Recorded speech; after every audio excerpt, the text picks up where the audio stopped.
Practical ಆಗಿ ಅವರು ಮಾಡ್ತಾ ಇದ್ದಾರೆ, ಸುಳ್ಳು ಆರೋಪಗಳನ್ನು ಮಾಡ್ತಾ ಇದ್ದಾರೆ. ಈಗ ಕುಮಾರಸ್ವಾಮಿ ಹೇಳಿದ್ರು, ನಾನು ಪೊಲೀಸ್ನವ್ರಿಗೆ ಧಮಕಿ ಹಾಕಿದೆ ಅಂತ. ಅದು 100ಕ್ಕೆ 100 ಸುಳ್ಳು. ಈ ಥರ ಸುಳ್ಳುಗಳನ್ನ ಹೇಳ್ಕೊಂಡು ಸುಳ್ಳು ಆರೋಪಗಳನ್ನು ಮಾಡ್ಕೊಂಡು ಇದು ಮಾಡ್ತಾ ಇದ್ದಾರೆ. ಇದ್ದಕ್ಕಿದ್ದಾಲೆ ಪೊಲೀಸ್ನವ್ರ ಮೇಲೆ ಪ್ರೀತಿ ಬಂದ್ಬಿಟ್ಟಿದೆ ಅವ್ರಿಗೆ. ನಾನು ಮೇಲ್ನೋಟಿಗೆ ಏನೇನು ತಪ್ಪುಗಳಿರ್ತವೆ, ಯಾರ್ಯಾರು ಡೆರಿಲಿಕ್ಷನ್ ಆಫ್ ಡ್ಯೂಟಿ ಇದೆ ಅವ್ರ ಮೇಲೆಲ್ಲ ಕ್ರಮ ತಗೊಂಡಿದ್ದೀನಿ. ಮತ್ತು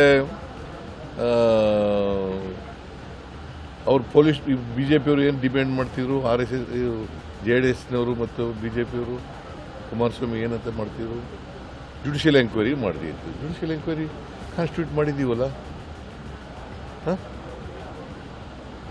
ಜುಡಿಷಿಯಲ್ ಎಂಕ್ವೈರಿ ಕಾನ್ಸ್ಟಿಟ್ಯೂಟ್ ಮಾಡಿದ್ದೀವಿ. ಯಾರ್ಯಾರು ತಪ್ಪಿತಸ್ಥಿದ್ರೆ ಅವ್ರ ಮೇಲೆಲ್ಲ ಕ್ರಮ ತಗೊಂಡಿದ್ದೀವಿ. ಸರ್ಕಾರ ಎಲ್ಲಿ ತಪ್ಪು ಮಾಡಿದೆ?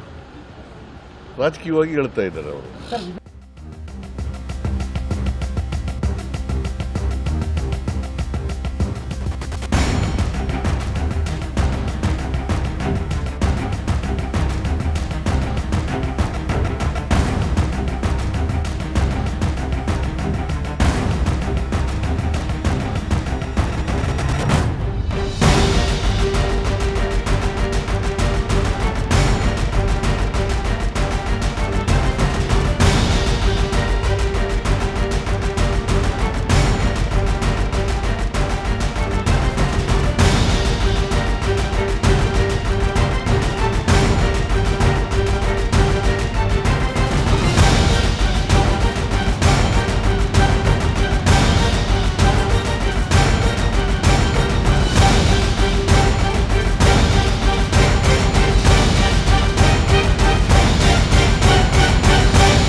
Hey, thank you for watching this on CNBC TV 18. Hope you liked it.